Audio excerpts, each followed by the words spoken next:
कि जब बात स्टूडेंट्स की आई, when it came to our students and the youth of India, the government heard, the government actioned, and the government delivered. I have spent enough time in this house critiquing the government.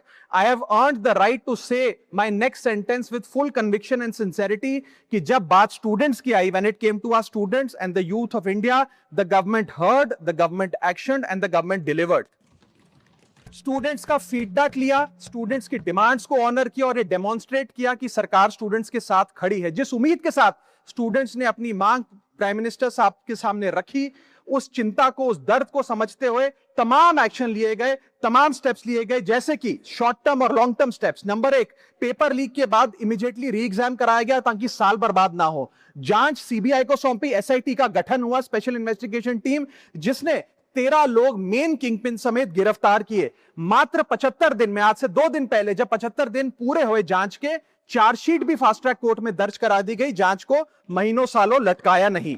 47 national testing agency के officers को shunt out किया गया, education secretary का तबादला हुआ, यहां तक कि मॉरल ग्राउंड्स पे हमारे ऑनरेबल होम एजुकेशन मिनिस्टर ने इस्तीफा तक दिया और स्टूडेंट प्रोटेस्टर्स के खिलाफ जो केसेस थे उन्हें विड्रॉ किया गया। बीरीड फैमिलीज, जिसके अपने किसी घर के बच्चे को, किसी स्टूडेंट को खो दिया, उसको कॉम्पनसेशन दी जा रही है। एग्जाम सिक्योरिटी प्रोटोकॉल्स को स्ट्रेंथन किया जा रहा है और अगली बार से ये नीट का पेपर ओएमआर शीट से नहीं बल्कि फुल्ली कंप्यूटर बेस्ड टेस्टिंग से कराया जाएगा ताकि remotest chance of paper leak भी एलिमिनेट कर दिया जाए। इसी के साथ साथ सरकार ने एक हाई पावर टास्क फोर्स का गठन किया है जो फर्दर रिफॉर्म्स अंडरटेक करेगी कि भारत के पब्लिक एग्जामिनेशन सिस्टम की इंटेग्रिटी को कैसे प्रिजर्व और प्रोटेक्ट किया जाए, और इसमें इंडिया के मोस्ट अक्लेम्ड एक्सपर्ट्स जैसे कि नंदन नीलकनी साहब को समिति में डाला गया है। इसी के साथ साथ डेटरेंस क्रिएट करने के लिए, अपराधी के मन में खौफ पैदा करने के लिए एक ऐसा कानून लेकर आज सरकार सदन में आई है जिसके पास होने के बाद कोई अपराधी सपने में भी यदि पेपर लीक करने का सोचेगा तो उसकी रूह कांप जाएगी।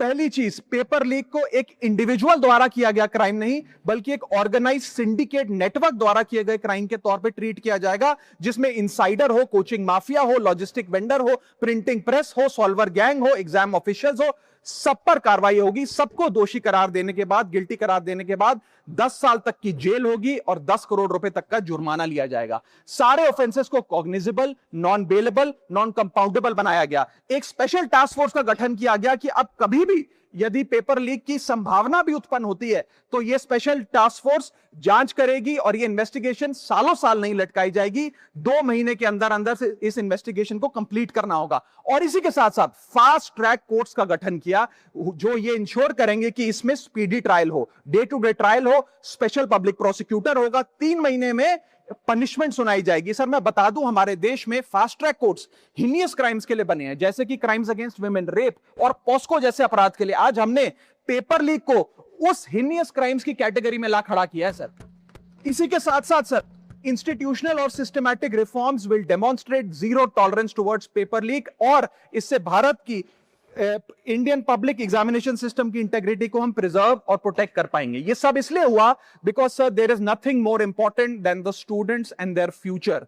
Sir their voices mattered, their voices were heard and systematic and systemic changes have been brought in. उनकी आवाज को, स्टूडेंट्स की आवाज को कोई पॉलिटिकल चैलेंज नहीं बल्कि एक परिवार की भीतर की चिंता की तरह समझकर, जैसे घर के बच्चे घर के बड़े से अपनी चिंता व्यक्त करते हैं, दर्द व्यक्त करते हैं, डिमांड्स रखते हैं, ठीक वैसे ही सरकार ने ये तमाम फीडबैक लेते हुए एक्शन लिया।